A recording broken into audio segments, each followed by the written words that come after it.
The non-standard parcel fees is a little bit more of a niche thing. It's only going to impact the Priority Mail, Priority Mail Express, Ground Advantage, Connect Local, and Parcel Select parcels.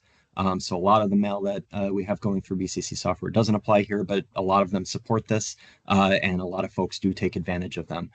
So this is good to know, and that is ultimately that previously we had non-standard parcel fees. Those were limited to length fees that were either the parcel was over 22 inches or over 30 inches, it got one of those length fees, or a volume fee, or both.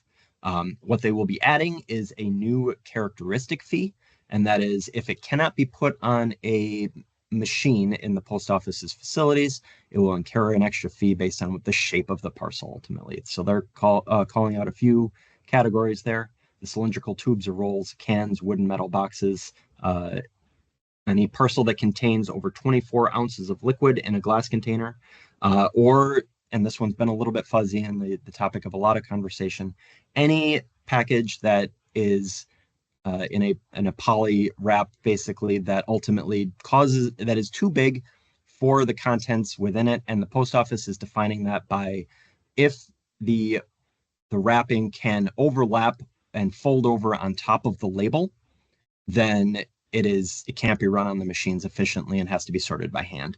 There may be a lot of questions about how that looks because the final DMM language has changed a couple times, and I know the post office is trying to avoid phrasing it in some ways that has been problematic in the past, and there's been a lot of conversation in the user groups about it as well.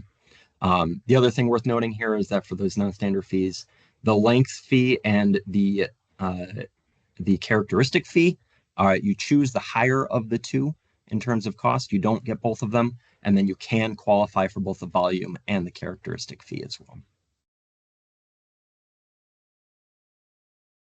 Another first-class mail change that we've got coming is the elimination of tub preparation and bundling there.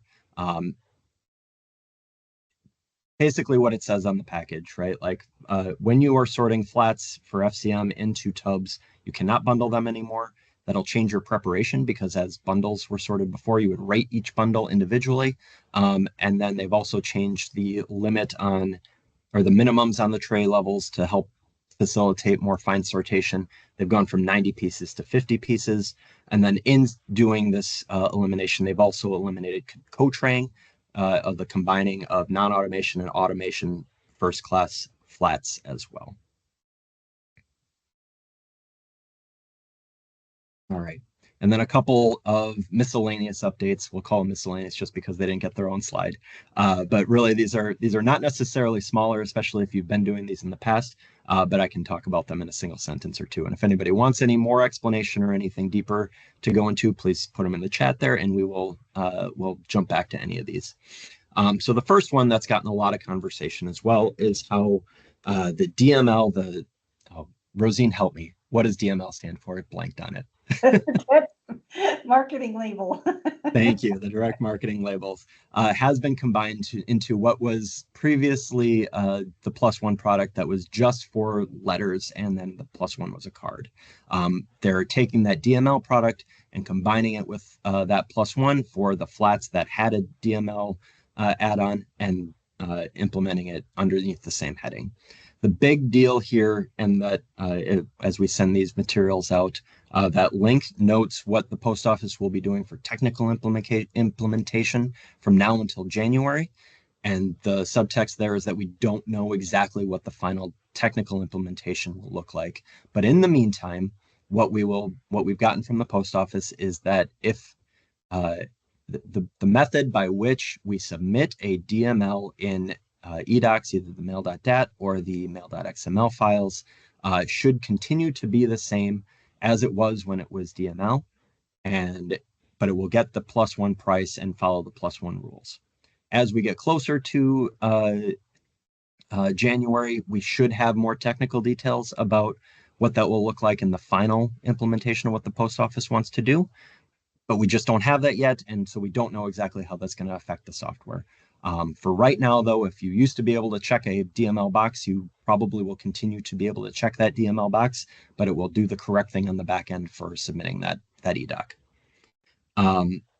The second bullet there, we've got library and media mail. Pre-sorted rates are eliminated. Those are both just single piece products now. And that is true across the board for those products. So if they're the sortation rules and all of the rates associated with the pre-sorted, and I believe it was the 5-digit rate that was eliminated as well.